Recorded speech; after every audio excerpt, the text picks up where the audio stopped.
The dried bloodstain on the lighthouse floor is crimson and tacky under my thumb, not mine. I trace its jagged outline while counting the faucet's drip. 27, 2 minutes. Each drop echoes in the hollows of my skull, a metallic footcut against the suffocating silence. The mist outside the window clings to the derelict toy factory like cobwebs, thick enough to taste damp earth and rust. My jaw locks as I tap the manual typewriter clack, clack, syncing the rhythm with the static hum vibrating in my molars. It's a low thrum, like a tuning fork struck against bone, rattling the fillings in my teeth. The room is bone dry, yet the faucet drips.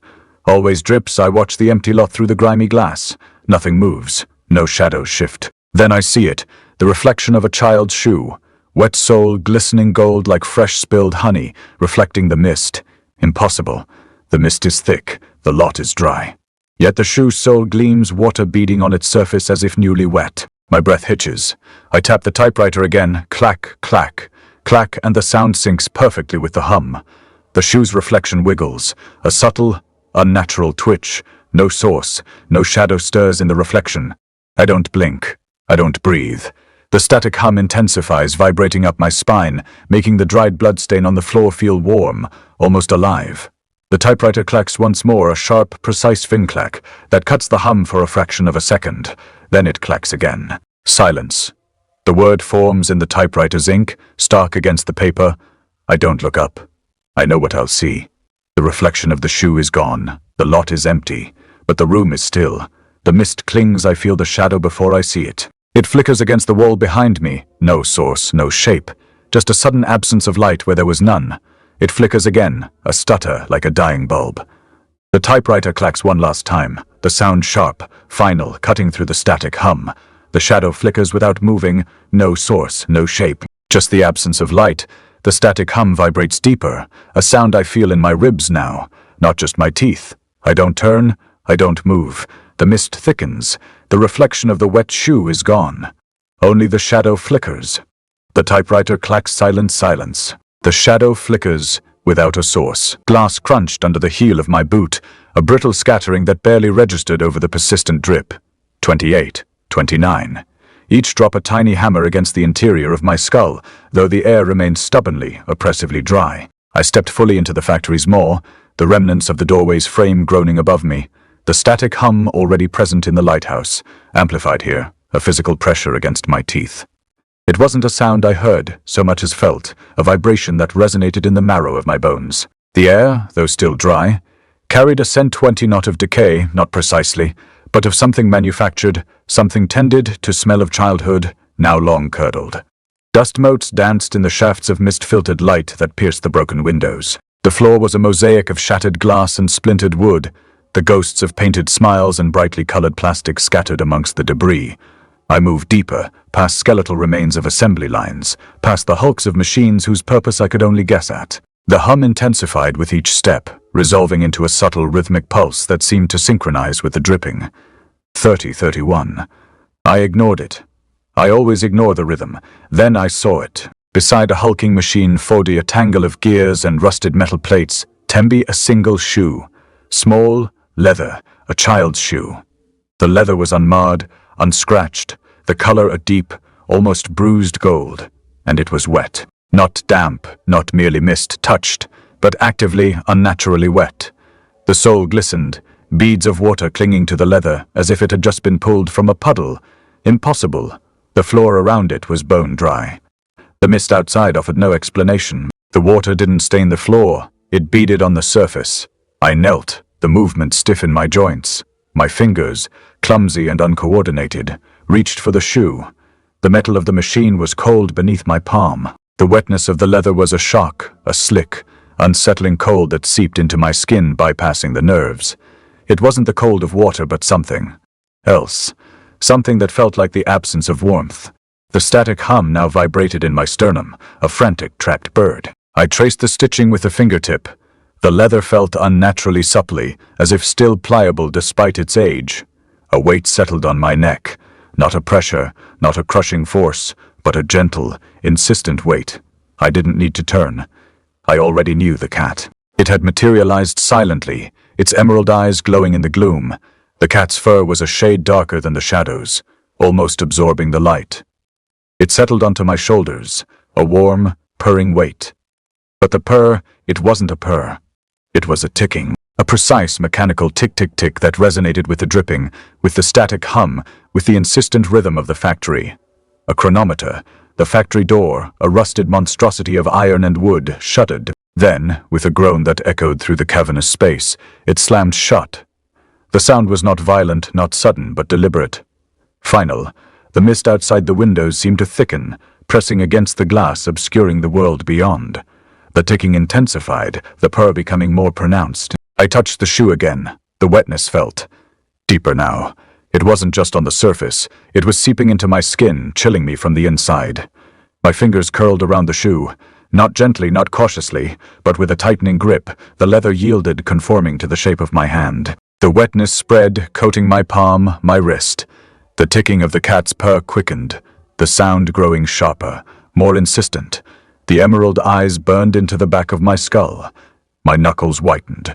My fingers began to curl, tightening. The leather creaked. The ticking intensified, a frantic, accelerating pulse. The static hum reached a fever pitch, a searing pressure behind my eyes. The shoe was no longer a child's shoe. It was something else. Something I couldn't name. Something I was holding too tightly. My fingers curled into a fist. The factory door's groan echoed through the cavernous space like a dying breath, sealing me off from the outside world. I stood there, Liam Holloway-haunted lighthouse keeper, my fingers still curled around that impossible shoe. The ticking on my shoulders intensified, punctuating each heartbeat with an urgent rhythmic pulse. It wasn't just in time with the dripping anymore.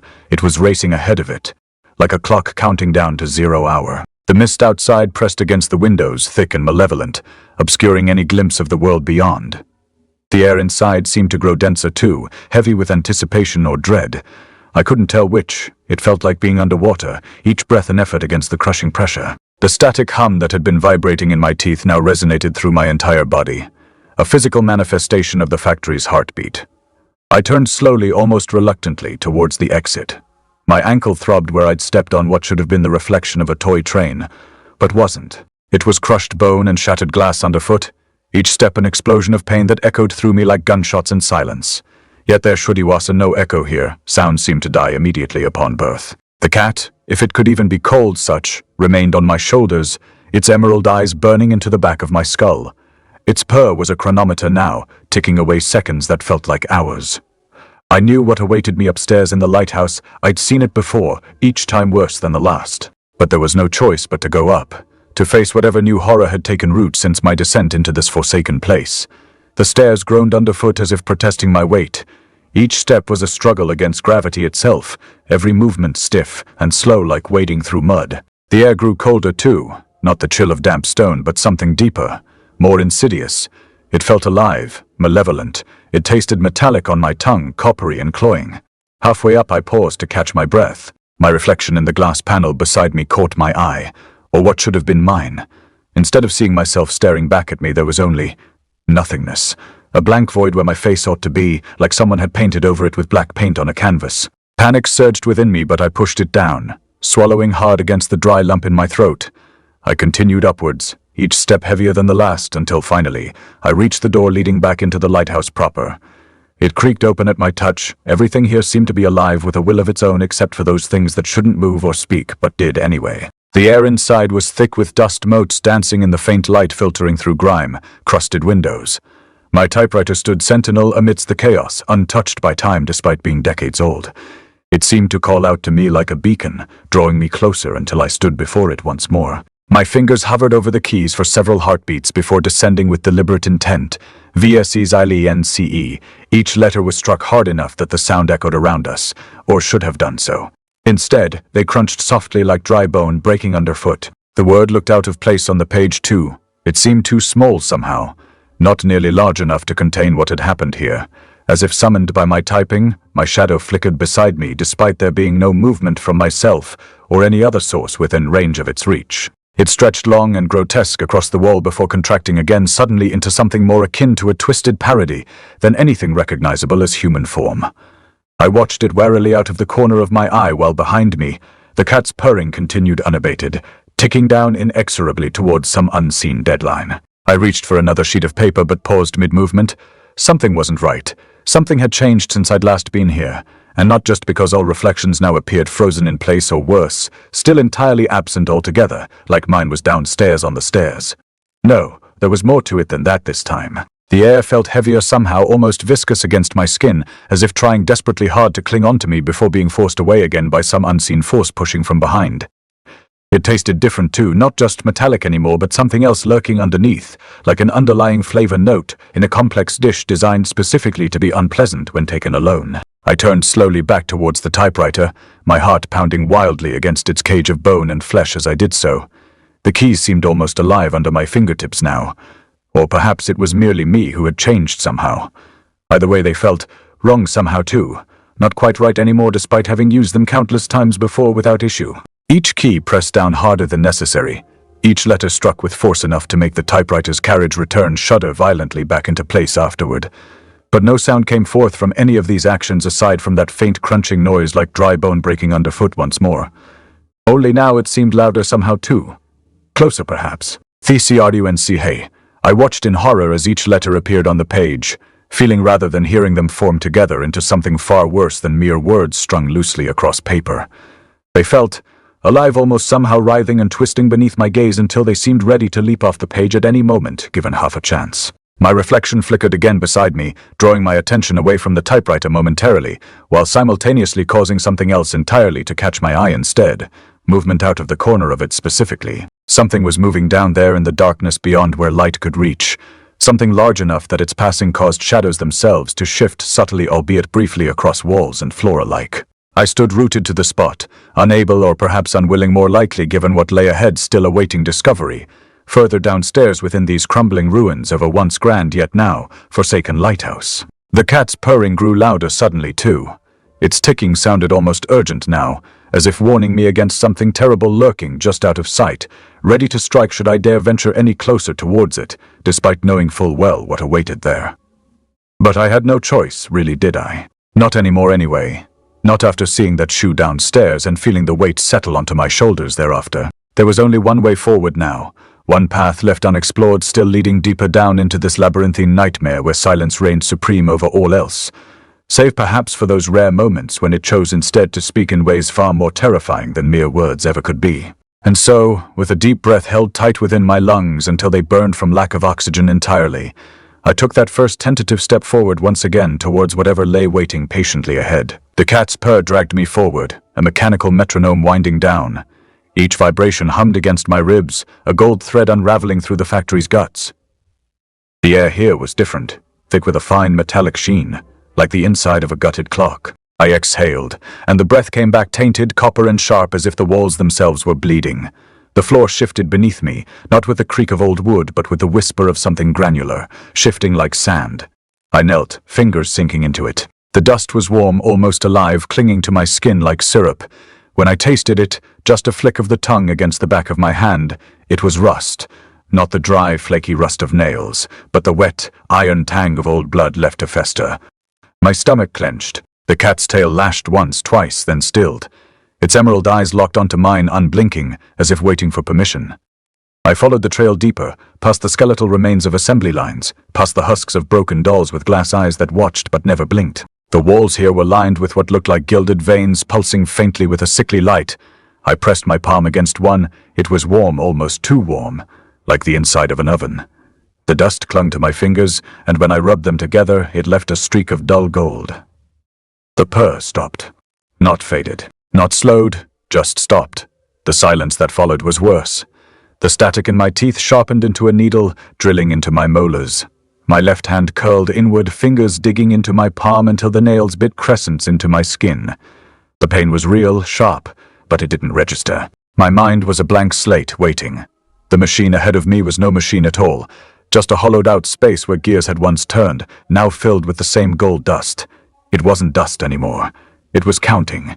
Each grain shifted, rolling like a slow, deliberate heartbeat.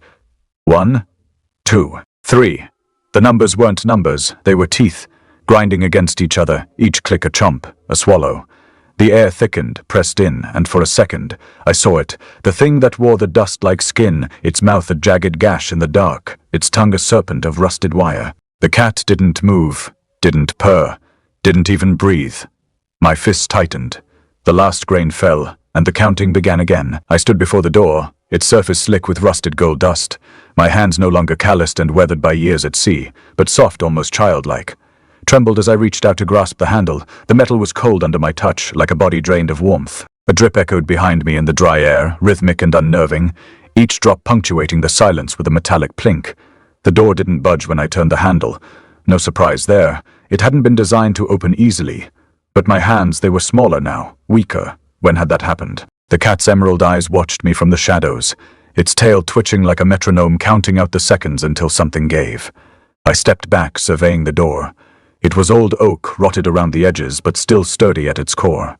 No keyhole adorned it, not that I had any keys left in my pockets to try. Instead, there were carvings etched deep into the wood, a serpent devouring its own tail, an hourglass filled with grains of gold instead of sand. The cat's purring stopped abruptly, leaving behind only the dripping of unseen water somewhere down the hall. The silence felt heavy in my ears, like static building up before a storm. I braced myself, pressing both hands against the door this time. Palms flat, fingers splayed wide and pushed. The wood groaned under protest but didn't give way. Instead, it began to warp beneath my touch, the grain twisting into grotesque patterns as if alive and writhing in pain. The cat hissed behind me, its tail lashing against my leg like a whip. I ignored it, focusing instead on the door. The groaning grew louder, more insistent, echoing down the hall like distant thunder. The air thickened around us, pressing in until every breath was labored and heavy with gold dust. My hands began to change, fingers shrinking, nails thinning out into translucent crescents. Panic surged within me, but I pushed it aside.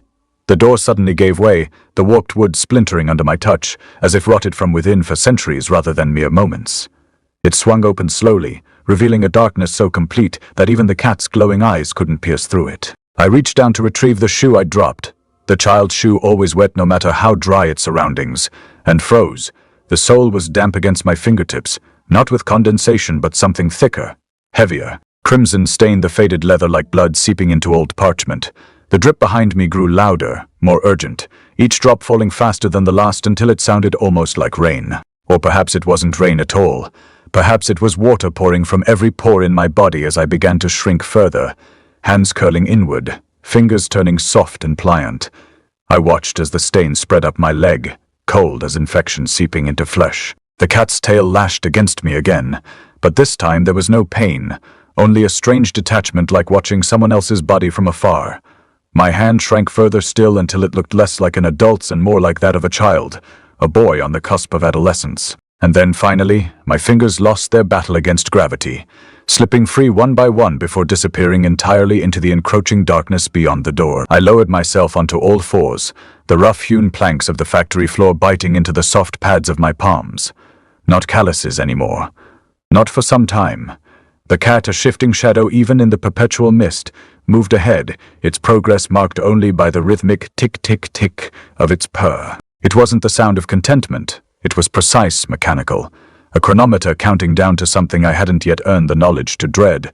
My lungs burned with each shallow breath, the air tasting of iron and something sweeter, cloying spun sugar gone rancid. The mist, a viscous fluid, clung to my skin, slick and cold. It wasn't dampness, not exactly. It was a saturation, a permeation. The factory itself loomed, a skeletal frame of rusted metal and shattered glass. The remnants of a place built to manufacture joy now dedicated to something else entirely.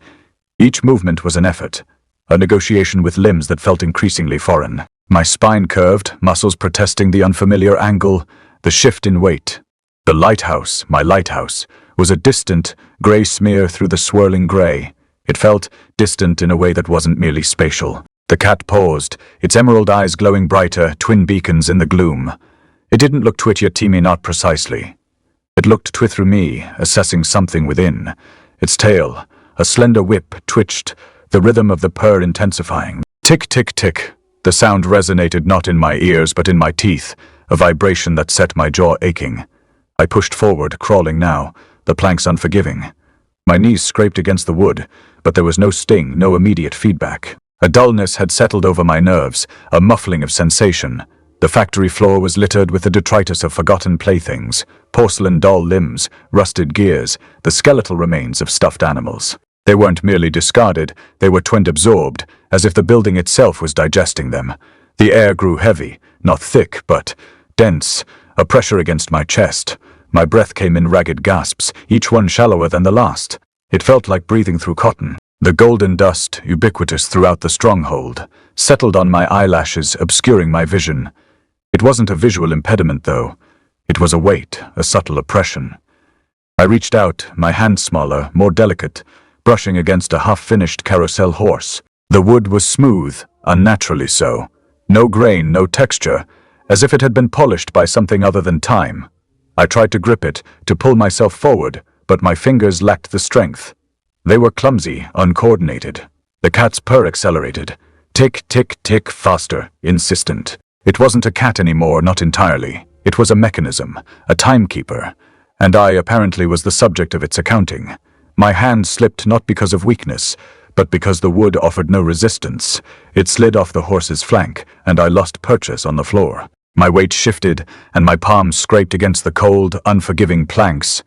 But the sensation was muted, distant.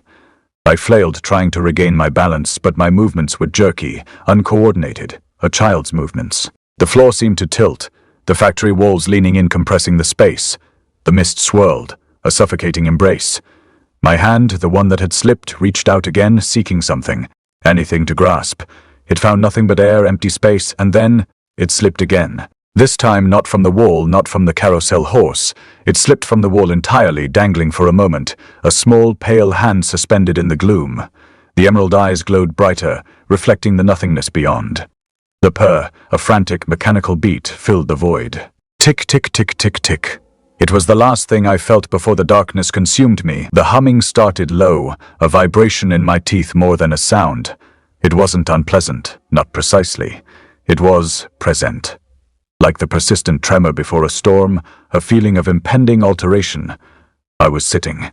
That was the first observation, sitting on the floor. An odd posture, given the circumstances. My legs bent awkwardly beneath me, the rough planks of the factory floor digging into my flesh. I attempted a shift, a readjustment, and the humming intensified, morphing into a discordant melody. A pirate lullaby, I realized with a disquieting clarity. A tune my mother used to sing, a melody that now felt wrong. My fingers, small and pale, curled around the child's shoe. It was damp, perpetually so. I'd noticed that before, of course. The wetness, a constant anomaly in this desiccated landscape. But now, the dampness seemed to emanate from within the shoe itself, a cold, creeping presence. It wasn't the sensation of water. It was a saturation, a permeation. The humming in my teeth coalesced into the song, a fractured, unsettling rendition. A frock-a-bye baby on the treetop. Fufu, the words felt foreign, yet familiar, clinging to the edges of my memory like cobwebs. I brought the shoe closer, examining it. The leather was soft, pliable, unlike anything I'd ever handled. It yielded to my touch, almost. Alive. The gold dust, that ubiquitous film that coated everything in this place, clung to the leather, shimmering faintly in the gloom. I tried to wipe it away, but it only seemed to adhere more firmly. It wasn't dirt. It was an integral part of the shoe's being. The cat was still ahead, a shifting shadow in the mist. Its emerald eyes glowed, twin points of luminescence in the gloom. It didn't turn, didn't acknowledge my presence. It simply continued its measured advance, the rhythmic thuddy tick-tick of its purr a counterpoint to the humming in my teeth. The purr wasn't a sound of contentment, it was a calculation, a measurement. I tried to stand, a clumsy, awkward motion. My limbs felt uncoordinated. My spine protested, a series of clicks and pops. I swayed, losing my balance, and sank back down to the floor. The plank scraped against my skin, but the sensation was muted, distant. The humming intensified, the lullaby growing louder, more insistent. When the bough breaks, the cradle will fall. The words resonated within me not as a song, but as a prophecy. My fingers tightened around the shoe. The wetness spread, a creeping coldness that began at my fingertips and snaked its way up my arm. It wasn't unpleasant, not exactly. It was different. A sensation I couldn't categorize, couldn't place. The humming in my teeth became a physical ache, a throbbing pressure. I wanted to release the shoe to shake off the cold, but my fingers seemed fused to the leather. I attempted another movement, a simple rotation of my wrist. It was slow, jerky, as if my limbs were controlled by someone else. My movements lacked precision, lacked intent. I was a puppet manipulated by unseen strings. The cat's purr accelerated, the thickened tick-tick growing faster, more frantic. It felt less like a clock now, more like a frantic heartbeat. The humming in my teeth swelled, drowning out the purr. The lullaby became a cacophony, a jumbled mess of sound and sensation. I closed my eyes, trying to block it out, but the sound permeated everything. It was in my bones, in my blood, in the very air I breathed. I opened my eyes. The factory floor seemed to tilt, the walls leaning in, compressing the space. The mist swirled, a suffocating embrace. The golden dust clung to my eyelashes, obscuring my vision. It wasn't a visual impediment. It was a weight, a pressure. I tried to speak, to cry out, but no sound emerged. My throat felt constricted, my vocal cords paralyzed. The wetness spread further, creeping up my arm, across my chest. It wasn't water, not exactly. It was a saturation, a permeation, a coldness that seeped into my very being. I felt a strange detachment, a sense of observing myself from a distance. I was Liam Holloway, I knew that. Or at least, I should have known. But the knowledge felt distant, fragmented, like a dream fading upon waking. My fingers tightened around the shoe, the leather yielding beneath my grip. The wetness reached my chest, a cold, creeping tide. It wasn't unpleasant, not exactly. It was different. A sensation I couldn't categorize, couldn't place. The humming in my teeth peaked, a crescendo of discordant sound. The lullaby ended, abruptly, leaving only the persistent vibration. And then there was only the wetness, a cold, creeping saturation. It enveloped me, consumed me. The humming was still there, that persistent vibration at the back of my throat. It felt like a tiny creature gnawing at my vocal cords, insistently trying to escape. I was on the floor again, surrounded by the gloom and the mist. The cat still ahead, its emerald eyes glowing eerily in the distance. I clutched the child's shoe tightly, feeling that cold, creeping dampness seep into me once more. It wasn't unpleasant. It was just different. Like a memory I couldn't quite grasp, slipping through my fingers like sand. The gold dust clung to everything, shimmering faintly in the dim light, casting an uncanny glow on the factory floor. I tried to stand again, but my limbs felt heavy, uncooperative. It was as if they were filled with lead, each movement a struggle against unseen weights. My spine clicked and popped, protesting the effort. I managed to sit up, leaning back against the rough wall behind me. The humming in my teeth intensified briefly before subsiding into that persistent vibration. The cat's purr echoed through the factory, a rhythmic thud tick-tick that seemed to reverberate off the walls, amplifying its urgency. It was no longer comforting. It felt like a ticking clock, each beat bringing me closer to some inevitable doom. The mist swirled around us, thick and suffocating, as if the very air was alive, anxious. My fingers traced the leather of the shoe absently, feeling that odd yielding beneath my touch. It wasn't just damp, it felt alive, like a heartbeat pulsing against my fingertips. I looked down at the shoe, trying to make out its details in the gloom. The gold dust seemed brighter here, almost luminescent. I heard something then, a faint scratching sound that echoed through the factory like distant thunder. It wasn't constant, it came and went, irregular as breath. Scratch, scratch, silence, scratch. I listened intently, trying to pinpoint its source. It seemed to be coming from all around me, yet not quite. The humming in my teeth pulsed with each scratch, like they were connected somehow. The cat's purr grew louder, faster, mirroring the rhythm of the scratching sound. Tick, tick, scratch, scratch. A duet played out by unseen musicians, a symphony of dread that set my nerves on edge. I noticed then, with detached curiosity, that my hands were trembling slightly. Not from cold or fear, it was as if they had a mind of their own, quivering with some unknown anticipation. I clenched them into fists, but the tremors persisted, migrating up my arms like an unwanted invasion. The cat turned suddenly, its emerald eyes piercing through the gloom and mist. It looked at me not with malice or hunger, but with something else entirely. Pity, concern. Before I could decipher that look, it stepped forward, placing one paw directly onto my foot. A crimson stain bloomed across my skin where its claws pierced flesh. Pain lanced through me, sharp and sudden, but it was fleeting. The cat withdrew its paw almost immediately, leaving behind a perfect, tiny footprint in blood. I watched as the stain spread, seeping into the pores of my skin like that cold dampness from the shoe. It wasn't unpleasant, it just felt inevitable. My hand moved then, seemingly independent of my will. It reached out towards the cat, fingers splayed wide. The creature didn't flinch away or hiss at me. Instead, it stepped closer, allowing my hand to rest gently on its fur. It was cool and smooth beneath my touch, like velvet draped over stone. The humming in my teeth peaked suddenly, drowning out everything else. The cat's purr, the scratching sound, even my own heartbeat. The lullaby echoed within me once more. Footy rockabye, baby, when the bow breaks. But this time it felt different. Not wrong exactly, but urgent. My fingers tightened around something then, clutching it so hard that my knuckles turned white. I looked down and saw a pencil in my hand, its lead point pressed against the rough floorboards. When had I picked up a pencil? Why?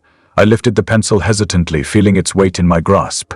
It was old, worn down to little more than a stub. As I moved it across the floor, the graphite grated loudly against the wood, like dry bones rubbing together.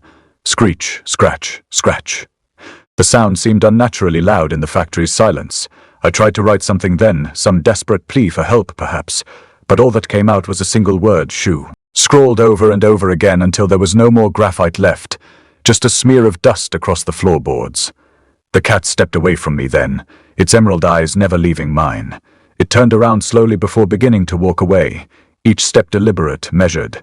As it moved deeper into the mist, I felt something shift inside me, something fundamental and terrifying. My hand trembled violently as I watched the cat disappear into the gloom. The humming in my teeth reached a fever pitch, drowning out everything else until there was only white noise, pulsing like blood through my veins. And then, silence. A profound, suffocating silence that seemed to swallow me whole. The cat's purr faded away completely, leaving behind nothing but stillness, and the oppressive weight of anticipation. My hand continued to tremble violently, now clutching at empty air where moments before there had been a shoe, a pencil, a cat. And then, as suddenly as it had begun, everything stopped. The humming in my teeth subsided into that persistent vibration once more. The mist seemed to thin slightly, revealing the factory floor around me with its golden dust and crimson stains, and I sat there, alone amidst the gloom, clutching at nothing but air. But something was different now. Something fundamental had changed within me. I could feel it, like a shadow creeping across my soul. It felt cold, damp, familiar somehow, like an old friend come home to roost, or perhaps not so friendly after all. My fingers uncurled slowly from their empty grasp, trailing lines of crimson blood across the factory floorboards. As they did so, I noticed something else. My nails were no longer there. In their place were tiny golden claws shimmering faintly in the dim light. And that is when it hit me, the realization sudden and profound like a physical blow to my chest. The cat hadn't stepped on my foot out of malice or hunger. It had marked me, claimed me. And now I was one step closer to becoming something else entirely, something not quite human anymore. But what? What did it mean? And why? Oh, why couldn't I remember? The humming in my teeth pulsed once more, as if answering my unspoken question with a single word, shoe. The lullaby surfaced unbidden, a fragment of something my grandmother used to sing. Rock-a-bye baby, in the treetop. The words felt wrong, alien on my tongue, yet they resonated within the humming in my teeth, amplifying it, twisting it into something more mournful. The cat, perched on a stack of rusted gears, began to purr, a rapid tick-tick-tick-tick that vibrated through the floorboards and into my bones. It wasn't a comforting sound anymore. It was a countdown. I looked down at the child's shoe, its damp leather gleaming faintly in the gold-dusted gloom. It felt heavier than before, saturated with a moisture that seemed to seep into my very being. The lullaby continued to spiral within me, a relentless, internal drone. When the bow breaks, the words tasted of rust and something else, something indefinable and unsettling. With a sudden, almost involuntary movement, I dropped the shoe. It landed on the floor with a soft thud, releasing a puff of mist that smelled faintly of brine and decay. The wetness spread across the floorboards, a crimson bloom against the gold dust, seeping into the porous wood. It wasn't unpleasant, not exactly. It was inevitable, like a stain that couldn't be erased. The humming in my teeth intensified, rising to a crescendo that threatened to shatter my skull. I squeezed my eyes shut, bracing against the pressure. The lullaby pulsed in my ears, drowning out the sounds of the factory, the cat, even the frantic beating of my own heart. Fevin, sleepy baby, sweet and low. The words were not my own. They were being servant-ever to me.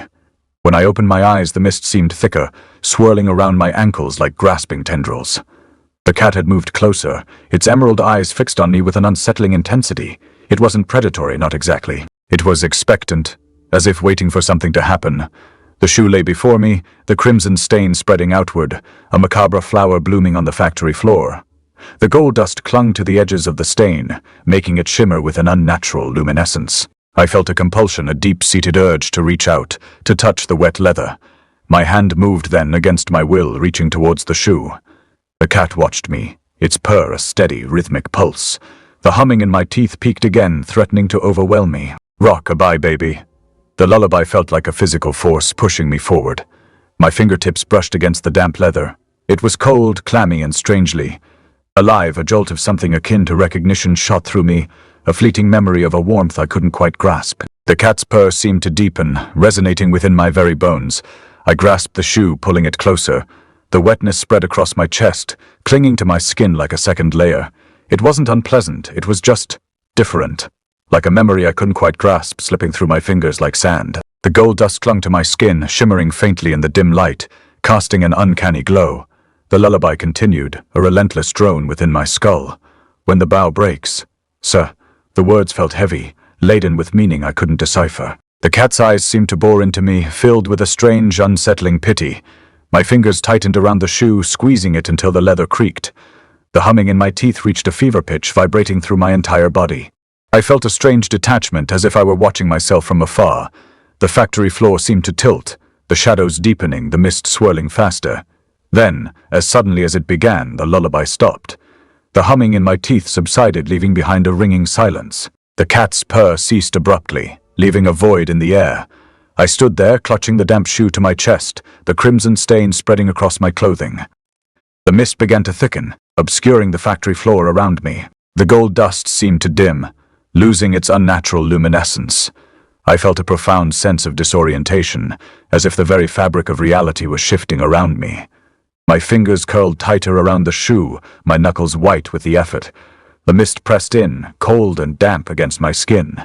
The factory floor seemed to dissolve into a swirling vortex of gold dust and crimson stain.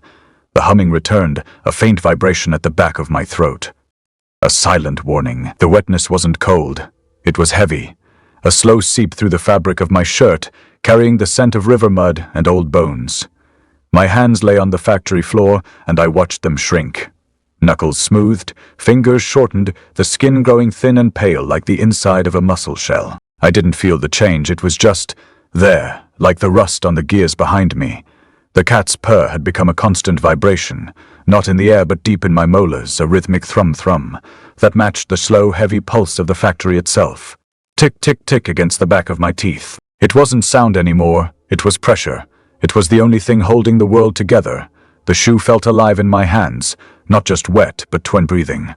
The damp leather clung to my skin, spreading its chill up my forearm, leaving a trail of gooseflesh that had nothing to do with temperature. I squeezed it tighter, and the wetness seeped through my shirt, a crimson stain blooming across my chest like a bruise under moonlight. It wasn't blood. It was something deeper, older. The gold dust on the floor seemed to dim, the shimmering motes fading as if the light itself was being sucked dry. The factory floor tilted, not with movement, but with a slow, suffocating, fin-sinking sensation. Rock-a-bye, baby. The lullaby was gone. Only the purr remained, a physical thing now. A deep, resonant thrumming that vibrated up my spine and into my jaw. Thrum, thrum. It filled my mouth, my ears, the hollows of my bones. I could taste copper, sharp and metallic on my tongue. The taste of the humming amplified. The cat's emerald eyes glowed brighter in the thickening mist, fixed on my small hands, on the shoe. Its purr deepened, a low, resonant fervor that seemed to echo from the very walls, the very dust motes swirling in the air. It wasn't watching. It was Swid counting. Tick, tick, tick. The mist thickened around my ankles, cold and damp as a grave's breath. It pressed against my skin, a clinging, wet weight. I looked down at the shoe, my hands, the crimson stain spreading across my chest.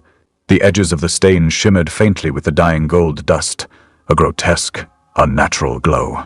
My fingers curled tighter, the leather creaking softly under the pressure. 20 feet creak, not just gripping, holding on Nike, like a newborn's fist, desperate and instinctive. The purr reached a fever pitch, a vibration that made the dust on the floor tremble. Thrum, thrum, thrum, thrum, thrum, thrum. The air itself seemed to vibrate, the pressure building behind my eyes, the back of my throat. The cat's eyes flared, emerald points of light in the gloom watching me, waiting for the final note. Tick, tick, tick. Then, without warning, without sound, the factory door slammed shut. Not with a bang, but with a deep, wet crunch. like a walnut shell snapping shut around a living thing. The sound wasn't loud. It was the foy seal, the final crushing closure. The sound vibrated through the floor, through my bones, into the wetness of the shoe, into the stain spreading across my skin. The gold dust vanished. The mist pressed in, thick and cold. The purr in my teeth stopped. The door was sealed. The factory floor tilted. My hands were small. The shoe was heavy, and I gripped it tighter like an infant.